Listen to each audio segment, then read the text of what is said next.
आपल्याला जे आता शूलपाणेश्वर मंदिर लागतं गुजरातमधलं, ते हे मंदिर आहे. बरीच लोक यूट्यूबवरती रात्रीचे व्हिडिओ टाकतात. ती लायटिंग ही भेटते ना, ती हीच आहे.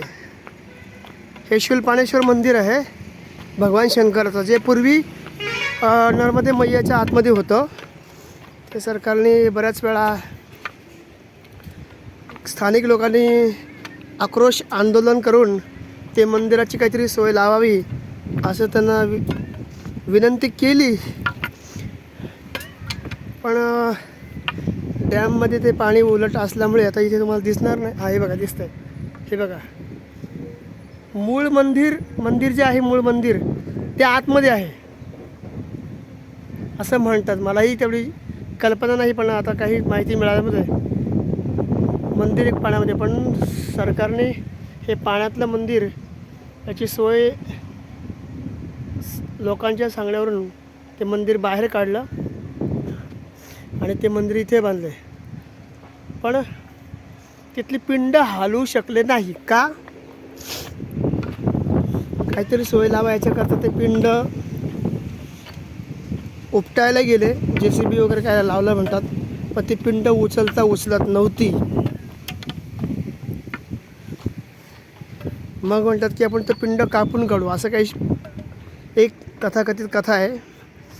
तर ते कापण्याकरता गेले तर तिथे भला मोठा नाग, शेषनाग, खूप मोठा फणा होता, तिथे आला आणि ते पिंड त्यांना काढून दिली नाही. कारण की ते स्वयंभू होतं, जुनं होतं, पुरातन होतं. स्वयंभू असल्यामुळे ते मंदिर तसंच्या तसं पाण्यामध्ये आहे, तिथे कोणीही जात नाही. त्याच्यासाठी पर्यायी हे भगवान शंकराचं मंदिर इकडे उभारलं आहे.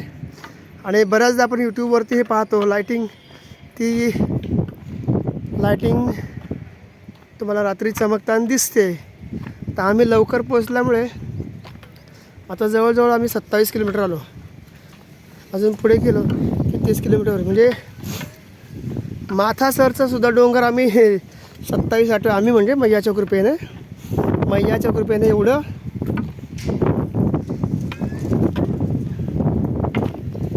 मैयाने आम्हाला इथे आणलं. नर्मदा मातेची कृपा आहे, बस. बाकी काय बोलायचं, आम्ही येऊ शकत नाही.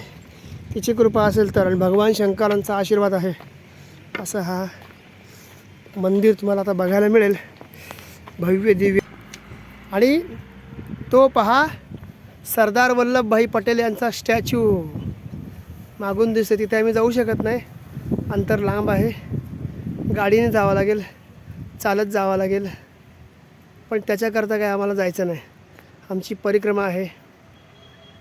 आम्ही इथे फिरायला आलो नाही, मात्र भगवान शंकरांचं दर्शन घेऊ शकतो आणि ते घ्यावं असं इथला परिक्रमेचा प्रघात आहे.